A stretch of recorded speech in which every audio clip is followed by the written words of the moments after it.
రైతాంగానికి నమస్తలతో ప్రతిభా బయోటెక్ కోకోలి సమర్పించు మట్టి మనిషి కార్యక్రమానికి స్వాగతం. ముందుగా కార్యక్రమంలోని ముఖ్యాంశాలు. ఆగస్టు వరకు మిరప నారు పోసుకోవచ్చు. అధిక దిగుబడుల కోసం నారుమడిలో యాజమాన్యం. ప్రకృతి విధానంలో దేశీ వరి సాగు బియ్యంగా మార్చి అమ్ముతూ అధిక లాభాలు ఆర్జిస్తున్న రైతు.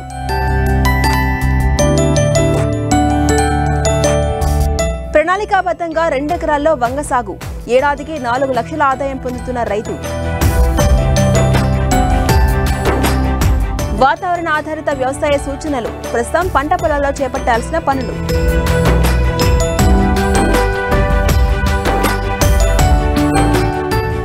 మన దేశంలో మిరప ప్రధాన వాణిజ్య పంట. దేశవ్యాప్తంగా 8 లక్షల హెక్టార్లలో సాగవుతుంది. 6.5 లక్షల టన్నుల దిగుబడి వస్తుంది. విస్తీర్ణం, ఉత్పత్తి, వినియోగంలో ప్రపంచంలోనే మన దేశం మొదటి స్థానంలో ఉంది. ఉత్పాదకతలో హెక్టార్కు 1.9 టన్నుల దిగుబడితో ద్వితీయ స్థానంలో ఉంది. దేశంలో అన్ని రాష్ట్రాల్లో సాగు చేస్తున్నప్పటికీ ప్రధానంగా తెలుగు రాష్ట్రాల్లో ఎక్కువగా సాగవుతుంది. అలాంటి మిరప వర్షాధారంగా సాగు చేసేటప్పుడు పలు జాగ్రత్తలు తీసుకోవాలంటున్నారు ప్రధాన శాస్త్రవేత్త డాక్టర్ శారద.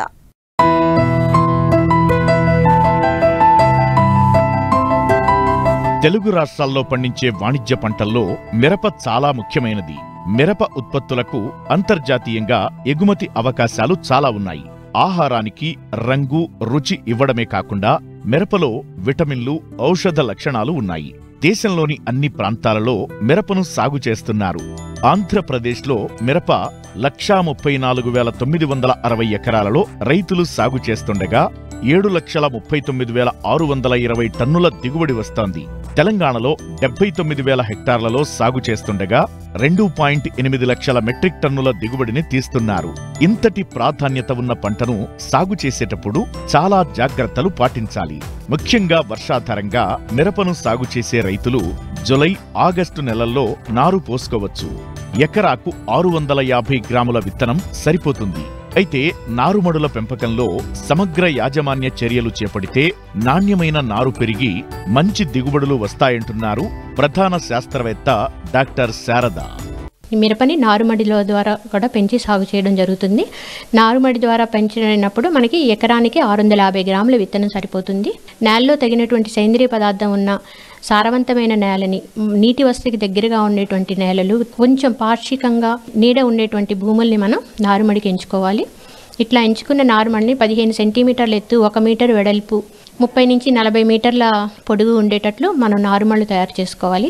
మడికి మధ్య సుమారు 1/2 మీటర్ దూరం ఉండేటట్లు కనుక మనం మళ్ళీ ప్రిపేర్ చేసుకున్నట్లయితే ఎరువులు చల్లుకోవడానికి కానీ, నీరు పెట్టుకోవడానికి కానీ, కలుపు తీయడానికి కానీ మనకి అనుకూలంగా ఉంటుంది. అట్లా మడికి అందుకని 1/2 మీటర్ దూరం ఉండేటట్లు మనం తయారు చేసుకోవాలి.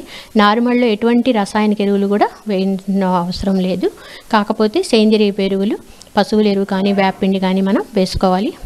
ఇట్లా తయారు చేసుకున్న నారుమడిలో విత్తన శుద్ధి చేసిన తర్వాత మడిలో ఒక వరుసకి మధ్య 10 సెంటీమీటర్ల దూరం ఉండేటట్లు మనం విత్తుకోవాలండి. అట్లాగే లోతు కనుక చూసుకున్నట్లయితే 2-3 సెంటీమీటర్ లోతు ఉండేటట్లు వేసుకొని ఆ పైన పలచగా ఇసుక కానీ, పశువుల ఎరువు కానీ, వానపాముల ఎరువు కానీ తేలిగ్గా చిమ్మి ఆ తర్వాత గడ్డితో కప్పివేయాలి. నారుమడిలో విత్తనం వేసిన తర్వాత ఉదయము, సాయంత్రం కూడా మనం నీరు అందించవలసి ఉంటుంది. నారుమడిలో విత్తనం వేసిన తర్వాత 8 నుంచి 10 రోజులలో మనకి మొలక వస్తుంది. ఆ తర్వాత రోజుకి ఒకసారి నీరు అందిస్తే సరిపోతుంది. అయితే ముఖ్యంగా మనకి నారుమడిలో వచ్చే తెగుల గురించి చూసుకున్నట్లయితే నారుకుళ్ళు సమస్య అనేది ప్రధానమైంది. ఈ తెగులు ఆశించినప్పుడు మొక్కలు గుంపులుగా చనిపోతాయి. అందుకని ఈ తెగులు నివారణకి విత్తనం విత్తిన తర్వాత 9వ రోజు, 13వ రోజు, 21వ రోజు లీటర్ నీటికి 3 గ్రాములు బ్లైటాక్స్తో నారుమడిని తడిచేటట్లు బాగా డ్రెంచింగ్ చేయాలి. అట్లా చేయడం వల్ల మనం నారుకుళ్ళు తెగుల నుంచి కాపాడుకోవచ్చు. అట్లాగే నారుమడిలో వచ్చే రసం పీల్చే పురుగుల నివారణ కోసము లీటర్ నీటికి 2.5 ml క్లోరిపైరిఫాస్ కానీ, 0.25 ml స్పైనోసైడ్ అంటే ట్రేసర్ మంతో కానీ మనం పిచికారీ చేసుకున్నట్లయితే రసం పీల్చే పురుగుల బారి నుంచి మనం కాపాడుకోవచ్చు. ముఖ్యంగా విత్తన శుద్ధి చేయడం అనేది ఏంటంటే ఖర్చు తగ్గుతో మనం మంచి ఫలితాలు పొందవచ్చు. ఎందుకంటే చాలా తక్కువ మందు మనకి విత్తన శుద్ధి చేయడం ద్వారా తక్కువ మందు సరిపోతుంది. దానివల్ల మనకి పిచికారీల సంఖ్య తగ్గడమే కాకుండా పిచికారీ చేసే అవసరమే రాదు. కాబట్టి ఖర్చు తగ్గించుకునే ప్రక్రియ. అంతేకాకుండా మనం ఎప్పుడైతే పిచికారీలు చేయమో అప్పుడు వాతావరణ కాలుష్యం బారిన గురించి కూడా మనం కాపాడుకోవచ్చు. నీటి వసతి ఉండి సారవంతమైన నేలల్లో నారును పెంచుకుంటే నాణ్యమైన నారు పెరిగేందుకు దోహదపడుతుంది. అలాగే కొంచెం పాక్షికంగా నీడ ఉండే విధంగా ఏర్పాటు చేసుకుంటే మంచి నారు వచ్చి అధిక దిగుబడులను సాధించేందుకు అవకాశముంటుంది.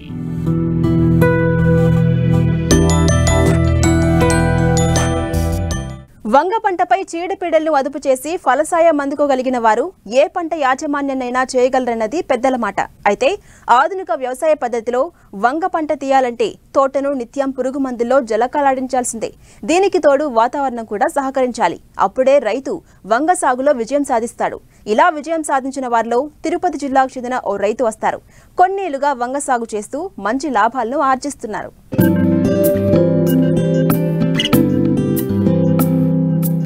వ్యవసాయంలో నిర్దిష్టమైన ప్రణాళిక వేసుకుని దానికి ఆధునిక పద్ధతులను జోడిస్తే ఆ పంట 3 పువ్వులు 6 కాయలుగా వర్ధిల్లుతుంది. తాతల కాలం నాటి పంటలు పండించేవారు కొందరైతే మార్కెట్కు అనుగుణంగా పంటలు పండించేవారు మరికొందరు.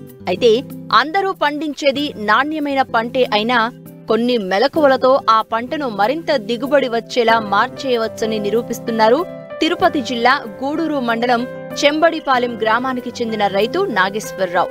తనకున్న 5 ఎకరాల్లో ఇతర పంటలతో పాటు 2 ఎకరాల్లో వంగను సాగు చేస్తూ మంచి ఆదాయం పొందుతున్నారు.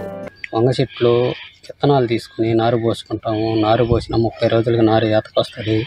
ఏతకొచ్చిన తర్వాత దుక్కు బాగా దున్నుకొని 3 మడుపులు దుక్కు దున్నుతాము. రోటావేటర్ వేస్తాము. ఇప్పుడు సాలు లాగి మొలకలకు వచ్చుతాము. మొలకలకు వచ్చిన తర్వాత దానికి సేద్యం మందులు గిందులు కొట్టుకొని అప్పుడు దుక్కు తవ్వకాలు తవ్వేసుకొని కూలోళ్ళ చేత బోదేపించిన తర్వాత 50 రోజులు కటింగ్ కాపు వస్తాయి. 50 రోజులు కాపుకి వచ్చిన తర్వాత సుమారు 6 నెలల నుంచి సంవత్సరం దాకా కాస్తాయి కాపు. ఏంటంటే ఈ కాపు కాసిన కాయలు మార్కెట్కి ఎత్తుకుపోతే రేట్లు ఈరోజు 10 అన్నారు, రెండో రోజు 20 అంటారు. అట్లా రోజు బేరం. అది సుమారు ఎకరాకి ₹1,00,000 పెట్టుబడి పెడుతున్నాం. రేటు అమ్మితే సుమారు 30 పోయినా కూడా 1,00,000 నుంచి 1,50,000 లక్షలోకి వస్తుంది. విత్తనాలు అవన్నీ మేమే తీసుకుంటామండి. పండ్లు చెట్టుకి మనకి పలానా కాయ బాగుంది, కలర్ బాగుంది, కాయ సైజు వస్తుంది అనుకుంటే ఆ చెట్టుకి కాయలు కొయ్యము. అయ్యే పండ్లు మాగబెట్టుకొని శుభ్రంగా విత్తనాలు తీసేస్తాం కోసి. ఒక 3 నెలల తర్వాత అవి నారు పోసుకుంటాం. ఎకరాకంటే సుమారు 200 నుంచి 250 గ్రాముల విత్తనాలు పడతాయండి. మార్కెటింగు గూడూరు, నాయుడుపేట, సూలూరుపేట, నెల్లూరు. ₹50 రేటు ఉన్నదంటే ఆడికి ఎత్తుకుని వెళ్తారు. కనీసం ఆడికి పోయినా అదే డబ్బులు, ఏడకి వచ్చినా అదే డబ్బులు. కానీ నాయుడుపేట అట్టు పోతే రెడీ క్యాచ్ ఇచ్చేస్తాం. చెమ్మడపాలెం వంకాయ ఫేమస్, నెల్లూరు జిల్లాలోనే ఫేమస్. కడప నుంచి కూడా వచ్చి విత్తనాలు ఎత్తుకుపోతారు, నారులు ఎత్తుకుపోతారు. బాగా ఫేమస్ ఉందండి కాయ. పచ్చదనంగా బాగుంటుంది. తొడుగు పచ్చంగా కాయ బాగా సైజులు బాగుంటాయి. రుచికరంగా కూడా ఉంటాయి. వంకాయ రుచికరంగా ఉండటం వల్ల 4 పక్కల నుంచి బాగా వచ్చి కొనుక్కొని పోతారు. పుచ్చి మోంపిట్ అనేది కొమ్మ తెగులు, కొమ్మ పుచ్చిపడి రాలిపోవటము, వంకాయ పుచ్చి, నల్లి, తెల్లదోమ, ఎండు కొమ్మ అనేది కొమ్మలే ఎండిపోతున్నాయి. ముడత ఒకటి వచ్చేసింది ఇప్పుడు వైరస్. ఆ ముడతకి ఎక్స్పోనస్, గ్రాసియా ఇవి కొడుతున్నాము. పుచ్చికొచ్చి రోబో, కెల్డాను ఇవి వాడుతున్నాము. ఈ తెల్లదోమకి వచ్చి అస్టమాప్రైడు, ఇది ట్రెండు, సిమిఫ్రెంట్ ఇవి వాడుతున్నాము. చెమ్మడపాలెం గ్రామంలో రైతులందరూ సుమారు 100 ఎకరాలు వంగ పలింపు పండిస్తారు. ఇది ఎందోడని, అలివిలి, కాండ్రా, ఇట్లా కోటశీల రోడ్డు ఈ ప్రాంతాల్లో పోయి వంగ చెట్లు వ్యవసాయం చేస్తారండి. 4 రోజులకు ఒక తడి ఎడచ్చి కట్టేసి 4 రోజులకు ఒక తడి లేకుండా కడతారు అంటారా. అది క్లైమేట్ని బట్టి వస్తూ ఉంటుంది. పూతల పుచ్చుకి ఒయ్యాగా కొడితే పోతుంది. కింద పగిలికి బోరాను వాడతారు.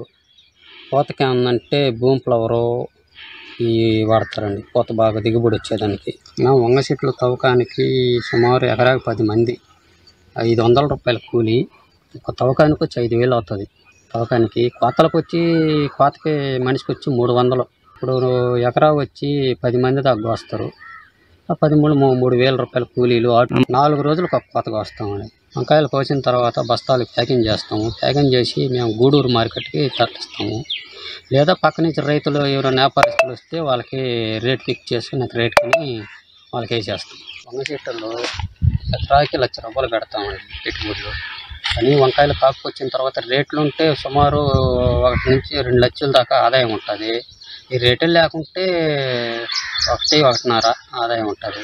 మన మార్కెట్లో రైతుల వ్యాపారస్తులను పట్టండి. అది ఈరోజు 10 అంటాడు, 20 అంటాడు, 30 అంటాడు, రోజు బేరాలు అయ్యి 50 రూపాయలు రేటు ఉన్నదంటే 3 లక్షలు దాకా వస్తుంది. ఎకరా మీద 3 లక్షలు పెట్టుబడులు ₹1,00,000 అవుతుంది. కాపుకొచ్చే తలకే పెట్టుబడి ₹1,00,000 ఎకరాకి 3 లక్షల దాకా ఆదాయం ఉంటుంది. మా చెమ్మడపాలెం గ్రామంలో ఎక్కువగా వేసేది పచ్చ వంకాయ, అంటే దాన్ని నాటు వంకాయ అంటారు, పచ్చతార.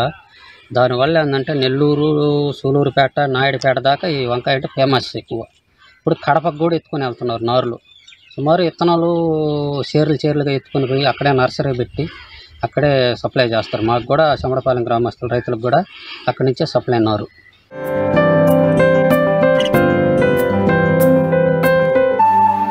ప్రతి సంవత్సరం ప్రకృతి వ్యవసాయం విస్తరిస్తోంది. పెరిగిన పెట్టుబడులు, తగ్గిన దిగుబడులకు తోడు మార్కెట్లో సరైన గిట్టుబాటు ధర రాక రైతులు నష్టాలను మూటగట్టుకుంటున్నారు.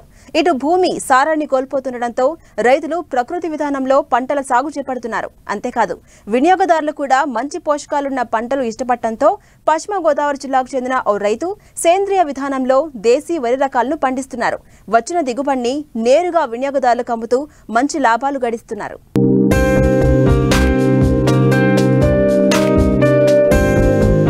మారుతున్న పరిస్థితులకు అనుగుణంగా ఆహారపు అలవాట్లు కూడా మారిపోతున్నాయి. అందులో పోషకాలు అధికంగా ఉన్న ఆహారాన్నే ప్రజలు ఇష్టపడుతున్నారు. దీంతో రైతులు కూడా అధిక పోషకాలు ఉన్న పంటల సాగుకే ప్రాధాన్యమిస్తున్నారు. ఇందులో భాగంగానే పశ్చిమ గోదావరి జిల్లా పెద్దవేగి మండలం అంకన్నగూడెం గ్రామానికి చెందిన రైతు దేశీ వరి రకమైన కుజు పటాలియా రకాన్ని సాగు చేస్తున్నారు.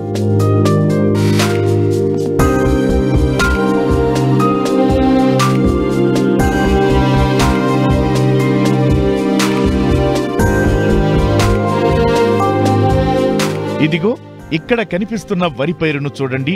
ఈ దేశీ వరి రకం కుజు పటాలియా.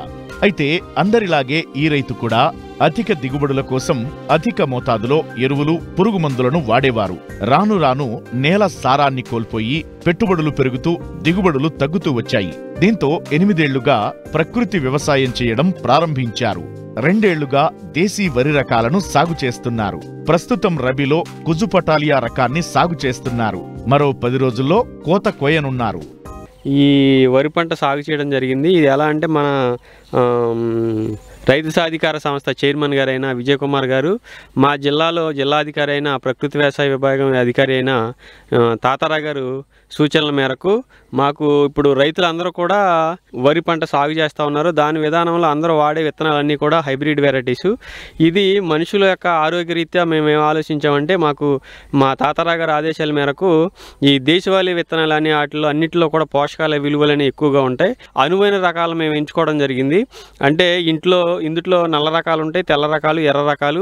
దేశవాళీ విత్తనాలు అనేవి మనకి పూర్వం నుంచి కూడా ఉన్న విత్తనాలు. తర్వాత దేశవాళీ హైబ్రిడ్ విత్తనాలు వచ్చినాయి. దాంట్లో మేము ఎన్నుకున్న విత్తనాల్లో మన ఖరీఫ్ సీజన్లోకి వచ్చేసరికి చింతలూరు సన్నాలు అనే వెరైటీ ఎంచుకున్నాను. తర్వాత మైసూరు మల్లిక అనే వెరైటీ కూడా ఎంచుకోవడం జరిగింది. తర్వాత రబీ సీజన్లో కూజీ పటాలి అనే వెరైటీని ఎంచుకోవడం జరిగింది. ఈ వెరైటీని ఎంచుకోవడం వల్ల ఇప్పుడు నాకు ఈ పంట ఇప్పుడు 110 రోజుల కాల వ్యవధిలో ఉంది. ఇప్పుడు దీన్ని తీసుకున్నట్టయితే 120 డేస్ మనకి 120 రోజుల్లో పంట కోతకు వస్తుంది. ఇప్పుడైతే 110 రోజుల్లో, ఇంకో 10 రోజుల్లో మనకి ఇది పంట కోతకు వస్తుంది. దానిలో భాగంగా ఇప్పుడు మేము ఈ పంట విధానం పూర్తిగా ప్రకృతి వ్యవసాయ పద్ధతిలోనే ఈ దేశవాళీ విత్తనాలను కూజీ పటాలి అనే వెరైటీని ఎంచుకోవడం జరిగింది. మేము ఇప్పుడు ఈ విత్తనాలను అయితే 20 కేజీల విత్తనాలు ఒక్కొక్క కేజీ వచ్చేసి 80 రూపాయలకి తీసుకోవడం జరిగింది. ఈ తీసుకొచ్చిన తర్వాత సెంటున్నరలో విత్తనాలని విత్తన శుద్ధి చేసి బీజామృతంతో విత్తన శుద్ధి చేసి మేము నారు పోయడం జరిగింది. నారు పోసిన తర్వాత దీనికి మన దమ్ములోనే మేము నారుమడి సిద్ధం చేసుకోవడానికి ఒక 50 కేజీలు ఘనజీవామృతం వేయడం జరిగింది. దాని తర్వాత సస్యరక్షణ చర్యలుగా ఆగ్నేయాస్త్రము, బ్రహ్మాస్త్రము, తర్వాత జీవామృతం అనేది పారించడం జరిగింది. ఆ నారుమడి మనకి 25 రోజులకి అందుబాటులోకి వచ్చింది. 25 రోజుల తర్వాత మేము అందరు రైతులు మామూలుగా నార్మల్ ప్యాడీ ఊడుస్తారు. కానీ మాకు ఏమైందంటే ఈ 1:1 పద్ధతి, అంటే మొక్కకి ఒక అడుగు దూరం ఉండేలాగా నాట్లు వేయడం చెప్పడం జరిగింది. దాన్ని దృష్టిలో పెట్టుకుని మేము ఏం చేసామంటే ఎటు చూసినా అడుగు ఉండేలాగా నాట్లు వేయడం జరిగింది. నాట్లు వేయడం దీని కొరకంటే అలా వేయడం ఇప్పుడు మనం చీడపీడల్ని నివారించడానికి కానీ, తద్వారా తర్వాత ఈ గాలి వెలుతురు ఎక్కువ అనేది మొక్కకి అందించడం అందుతుంది. నాట్లు వేసేటప్పుడు నారు శుద్ధి చేసాం. నారు శుద్ధి ఎలా అంటే బీజామృతంతో నారు శుద్ధి చేసి మేము వేయడం జరిగింది 1:1 పద్ధతిలో. వేసిన తర్వాత దమ్ములో ఎకరానికి వచ్చేసి 200 కేజీల టైప్ 1 ఘనజామృతాన్ని దీంట్లో వేయడం జరిగింది. తర్వాత ప్రతి 15 రోజులకి కూడా మేము ఏం చేసామంటే జీవామృతం ఒకటే కాకుండా జీవామృతంతో పాటుగా ఫిష్ అమినో యాసిడ్, చేప బెల్లం ద్రావణం, తర్వాత కోడిగుడ్డు నిమ్మరసం, పంచగవ్య, జీవామృతం, గోకృపామృతం అన్నీ కూడా ఒక డ్రమ్ములో పోసిన తర్వాత దాంట్లో 200 లీటర్ల డ్రమ్ములో మేము ఇవన్నీ కూడా వేసిన తర్వాత 2 కేజీల బెల్లం వేస్తాము. అది వారం రోజులకి తయారవుద్ది. ఒక 7 రోజుల తర్వాత అది పోషకాలన్నీ కూడా సూక్ష్మజీవులన్నీ కూడా వృద్ధి చెంది ఆ డ్రమ్ములు తయారవుతుంది. దాన్ని మేము నేల ద్వారా ఇచ్చాము. ప్రతి 15 రోజులకి ఒకసారి నేల ద్వారా ఇచ్చాము. తర్వాత ప్రతి నెల రోజులకు ఒకసారి అంటే ఈ పంట సాగు విధానం అయ్యేసరికి మేము కనీసం 3 సార్లు స్ప్రే చేసాము పంట మీద. మాకు ఎటువంటి చీడపీడలని ఆశించలేదు. దాని ద్వారా తర్వాత మనకి ఫెర్టిలైజర్ ఎవరైతే రైతులు వాడుతున్నారో ఆ విధానం కూడా మాకు ఎటువంటి అవసరం పడలేదు. తర్వాత దీంట్లో ఏంటంటే మనకి ఖరీఫ్ సీజన్లో కానీ రబీ సీజన్లో తెల్లకంకి అనేది కాండం తొలుచు పురుగు అనేది ఎక్కువగా ఆశించి పంటను నాశనం చేస్తూ ఉంటుంది. నాట్లు వేసిన 40 రోజులకి 10 కేజీల యాపపిండి, 2 కేజీల ఘనజీవామృతము, తర్వాత 5 లీటర్ల అగ్నాస్త్రం తీసుకొని దాంట్లో కింద పోయడం జరిగింది. చాలా వరకు ఎక్కువగా అసలు తెల్లకంక అనేది రాకుండా చాలా వరకు నివారించడం జరిగింది. అయితే మనకి ఈ విధానంలో అగ్నాస్త్రం అనేది ఒకసారి స్ప్రే చేశాను. మనకి చూసుకున్నట్టయితే ఈ కంకుల్లో కూడా మనకి ఇప్పుడు ఒక్కొక్క పిలక దుబ్బు వచ్చేసి ఒక్కొక్క దుబ్బి మనకి 30 పిలకలు పెట్టింది. ఇప్పుడు గింజలు చూసుకుంటే ఒక్కొక్క కంకికి కూడా ఇప్పుడు మనం ఇలా చూస్తే ఒక్కొక్క కంకికి ఇవన్నీ కూడా 175-200 వరకు విత్తనాలు ఉండటం జరిగింది. విత్తనాలు అన్నీ కూడా తాలు గింజలు అనేవి దీంట్లో లేవు. తాలు గింజలు అనేవి ఎక్కువగా ఉండవు. మొత్తం అన్నీ కూడా ఇప్పుడు గాలి వెలుతురు ఎక్కువగా వాడింది. మనం 1:1 పద్ధతులు వేసాం కాబట్టి నిండుగా గింజలన్నీ పోసుకుని తాలు గింజలు అనేది కూడా తక్కువగా వస్తుంది. హైట్ అయితే 3 అడుగుల వరకు ఉంది. మనకి ఎటువంటి ఇబ్బంది లేదు. ఎక్కువగా ఎదగడం కానీ పడిపోవడం అంటే అలాంటి ఆలోచన ఉండవలసిన లేదు. ప్రకృతి ప్రసాదించిన ప్రాచీన వరివంగడాల్లో సహజ సిద్ధమైన అనేక పోషక విలువలు, ఔషధ గుణాలు నిక్షిప్తమై ఉన్నాయి. కానీ వ్యవసాయం వ్యాపారంగా మారిన నేపథ్యంలో వీటి విలువ తెలిసినా దిగుబడి తక్కువ వస్తుండటంతో రైతులు వీటి సాగుకు దూరమవ్వాల్సిన పరిస్థితి ఏర్పడింది. ఇప్పుడు కాలచక్రం గిర్రున తిరిగి మళ్లీ మొదటికే వచ్చింది. దేశీ వరి రకాలలో అధిక ఔషధ గుణాలు ఉండటంతో మార్కెట్లో కూడా మంచి ధర పలుకుతోంది. దీంతో రైతులు దేశీ వరి రకాలను సేకరించి సాగు చేస్తూ స్వయంగా బియ్యం పట్టించి వినియోగదారులకు అధిక ధరకు విక్రయిస్తూ మంచి లాభాలను పొందుతున్నారు. తర్వాత మేము దీన్ని ఎందుకు సెలెక్ట్ చేసుకున్నామంటే మనుషుల్లో వచ్చే మామూలుగా నరాల బలహీనత కానీ సైయాటికా అనేది కొంతమందికి ఉంటుంది, అదొకటి. తర్వాత కాల్షియం అనేది విటమిన్లు అనేవి ఎక్కువగా ఉంటాయి కాబట్టి, పోషకాలు ఎక్కువగా ఉంటాయి కాబట్టి దీన్ని తీసుకోవడం జరిగింది. తర్వాత ఈ ఆహారం దేశవాళీ విత్తనాలు తీసుకునే ఆహారం తీసుకోవడం వల్ల మనకి గ్యాస్ట్రిక్ ప్రాబ్లమ్స్ అనేది ఎక్కువగా తగ్గుతాయి. ప్రతి వెరైటీలో కూడా దేశీ వెరైటీ తీసుకునే ఆహారం తీసుకునే వాళ్ళు ఎవరైతే ఉన్నారో వాళ్ళందరికీ కూడా గ్యాస్ట్రిక్ ప్రాబ్లం అనేది 100% కంట్రోల్ అవుతుంది. ఇప్పుడు మనం రైతులందరూ కూడా వీళ్ళు సొంతంగానే మార్కెటింగ్ చేసుకునే దశకి వెళ్ళాలన్నమాట. ఇప్పుడు ఈ వెరైటీలు తీసుకుంటే నాకు వచ్చేసి ఇప్పుడు నేను అమ్మడానికైతే బస్తా వచ్చేసి అంటే 75 కేజీలు రైస్ ఆడిస్తే కనుక మనకి 50 కేజీలు రైస్ వస్తాయి. వడ్లాడిస్తే 75 కేజీలు వడ్లాడిస్తే 50 కేజీలు రైస్ వస్తాయి. 50 కేజీల రైస్ని కూడా నేను 3500కి రైతులు వినియోగదారులు చాలామంది తీసుకెళ్తున్నారు. నా దగ్గర ఎంత నేను ఖరీఫ్లో సాగు చేసిన ధాన్యం అంతా కూడా అంటే 1750 రూపాయలకి 25 కేజీలు బస్తా అమ్ముతున్నాను. తీసుకున్న వాళ్ళు ఎవరో కూడా బాగాలేదని ఎవరు చెప్పిన వాళ్ళు లేరు. చాలా బాగున్నాయి అన్నారు. గ్యాస్ట్రిక్ ప్రాబ్లం అనేది కంట్రోల్ అవుతుంది అన్నారు. అదేవిధంగా రైతులందరూ కూడా ఈ విధంగా దృష్టి పెడితే దేశవాళీ విత్తనాల మీద అక్కడ కావాల్సిన ప్రాంతాన్ని బట్టి, ఏరియాని బట్టి, సీజన్ బట్టి సెలెక్ట్ చేసుకుని ఆలోచించి వ్యవసాయం చేసినట్టే ఈ వ్యవసాయం ప్రకృతి వ్యవసాయం కూడా చాలా ఆశాజనకంగా ఉంది. ప్రకృతి వ్యవసాయం అందరు రైతులు పాటించాలి. ఇప్పుడు నాకు వచ్చేసరికి దీంట్లో నాకు పెట్టుబడి అనేది కూలీల ఖర్చు అంటే నాటు వేయడానికి కానీ ఒక ఎకరానికి నాకు దాదాపుగా నాకు 18,000 వరకు ఇప్పటి వరకు ఖర్చు అయింది. ఇంకా దాదాపు అయితే ఒక 2,000 3,000 హార్వెస్ట్కి అవుతాయేమో. తర్వాత నాకు దిగుబడి వచ్చేసరికి 30 బస్తాలు వస్తాయని ఆశిస్తున్నాను. ఇప్పుడు మీరు చూస్తూ ఉన్నారు, ఇది సన్న వెరైటీ, సన్న విత్తనాలు మాత్రం తింటున్నారు కాబట్టి మేము ఇది సెలెక్ట్ చేసుకోవడం జరిగింది. నాకు దాదాపుగా అయితే ఒక 20,000 ఖర్చు అవుతుంది. నాకు ఇప్పుడు దిగుబడి వచ్చేసరికి 30 బస్తాలు వచ్చినా నేను 3,000 చొప్పున అమ్మినా సరే నాకు 90,000 వరకు ఆదాయం వచ్చే అవకాశం ఉంది. ఎకరానికి ఎట్టి పరిస్థితుల్లో కూడా నాకు 90,000 కంపల్సరీగా వస్తాయి. ఈ విధంగా రైతులందరూ ఒకసారి ఆలోచించి మన రసాయన వ్యవసాయం వదిలేసే ప్రకృతి వ్యవసాయంలో అందరికీ ఉపయోగపడేలాగా, పోషకాలున్న ఆహారం రైతులందరికీ ఉపయోగించేలాగా, రైతులు తీసుకునేలాగా, వాళ్ళు తింటూ మిగిలిన సమాజానికి కూడా ఇలాంటి ఆహారాన్ని అందించాలనే ఉద్దేశంతో ఈ ప్రకృతి వ్యవసాయాన్ని, దేశవాళీ విత్తనాలను మేము సాగు చేయడం జరుగుతుంది.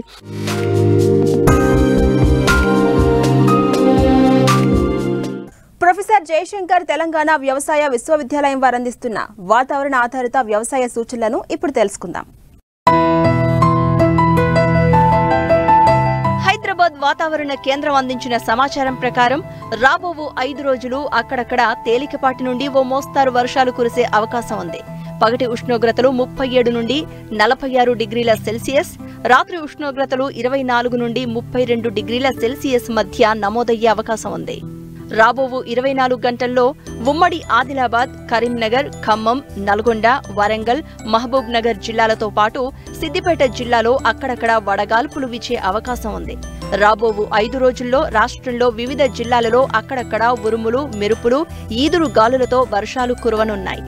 వేసవి దుక్కుల వలన భూమిలో నిద్రావస్థలో ఉన్న పంటలపై చీడపీడలు కలిగించే పురుగులు, తెగుళ్లకు చెందిన వివిధ దశలు భూమిలో నుండి అవి బయటపడి అధిక ఉష్ణోగ్రతకు చనిపోతాయి. బయటపడిన ప్యూపాలను, గుడ్లను పక్షులు తిని నాశనం చేస్తాయి. ఇలా పలు విధాలు మేలు కలగడమే కాక భూమి గుల్లబారి నీటి నిల్వ శక్తి పెరుగుతుంది. అందువల్ల అప్రమత్తంగా ఉండి వేసవి జల్లులను ఆసరా చేసుకుని వేసవి దుక్కులను చేసుకోవాలి. పండ్ల తోటల్లో వేసవి కాలంలో గుంటలు తీసి ఎండకు ఎండనివ్వాలి.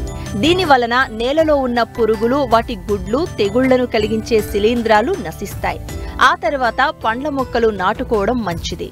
మట్టి నమూనాలను సేకరించి నేలలోని పోషక విలువల సమాచారం కొరకు మట్టి నమూనాలను పరీక్ష చేయించుకోవాలి. నీటి వసతి గల ప్రాంతాలలో పచ్చిమేత కొరకు పశుగ్రాస పంటలుగా జొన్న, మొక్కజొన్న పంటలను వేసుకోవచ్చు. తక్కువ నీటి వసతి గల ప్రాంతాలలో పశుగ్రాస పంటలుగా సజ్జ, బొబ్బర్ల పంటలను వేసుకోవచ్చు. నమోదవుతున్న అధిక ఉష్ణోగ్రతలను దృష్టిలో ఉంచుకుని పంట దశ, నేల స్వభావాన్ని బట్టి నీటి తడులు ఇచ్చుకోవాలి. నీటి లభ్యత తక్కువగా ఉన్న ప్రాంతాలలో తేమ, సున్నిత దశలలో పంటకు నీటి తడులు ఇవ్వాలి. నీటి వసతి అధికంగా ఉన్న ప్రాంతాలలో అధిక ఉష్ణోగ్రతలు తగ్గించడానికి తరచుగా నీరు ఇవ్వాలి. పండ్ల తోట 6 సంవత్సరాల కంటే ఎక్కువ వయసు ఉన్నట్లయితే 150 నుంచి 240 లీటర్ల నీరు ఒక రోజుకి ఒక చెట్టుకి అవసరం. అవకాశం ఉన్న చోట సేంద్రియ మల్చింగ్తో పాటు బిందు సేద్యానికి ప్రాధాన్యత ఇవ్వాలి. మల్చింగ్ చేయడం వలన నేలలో తేమ ఎక్కువ కాలం నిల్వ ఉండి మొక్కకు అందుబాటులో ఉంటుంది. మామిడి తోటలో ఏప్రిల్, మే నెలలో 1% పొటాషియం నైట్రేట్ మందును 15 రోజుల వ్యవధిలో 2 సార్లు పిచికారీ చేయాలి. అధిక ఉష్ణోగ్రతలను తట్టుకోగల కూరగాయ రకాలను ఎంచుకోవాలి. తరచుగా నీటి తడులు ఇవ్వడం ద్వారా నేలలో తేమను సంరక్షించుకోవచ్చు. బిందు సేద్యం చేసే పంటలలో ప్రతిరోజు అరగంట ఉదయం, సాయంత్రం 2 సార్లు నీటిని ఇవ్వాలి. ప్రస్తుత వాతావరణ పరిస్థితులలో అక్కడక్కడ పండు ఈగ గమనించడమైనది. నివారణకు పండు ఈగ ఎరలను చెట్టు కొమ్మలకు అమర్చుకోవాలి. తేనెమంచు పురుగు, తామర పురుగులు ఆశించుటకు అనుకూలం. వీటి నివారణకు పూ మొగ్గ దశలో డైమిథోయేట్ 2 మిల్లీలీటర్లు లేదా ఇమిడాక్లోప్రిడ్ 0.2 మిల్లీలీటర్లు లేదా థయోమిథాక్సమ్ 0.3 గ్రాముల మందును లీటరు నీటికి కలిపి పిచికారీ చేయాలి. మరిన్ని ఆసక్తికరమైన విశేషాలతో ప్రతిభా బయోటెక్ కోకోలి సమర్పించు మట్టి మనిషి కార్యక్రమంలో మళ్ళీ కలుసుకుందాం. అంతవరకు సెలవు, నమస్కారం.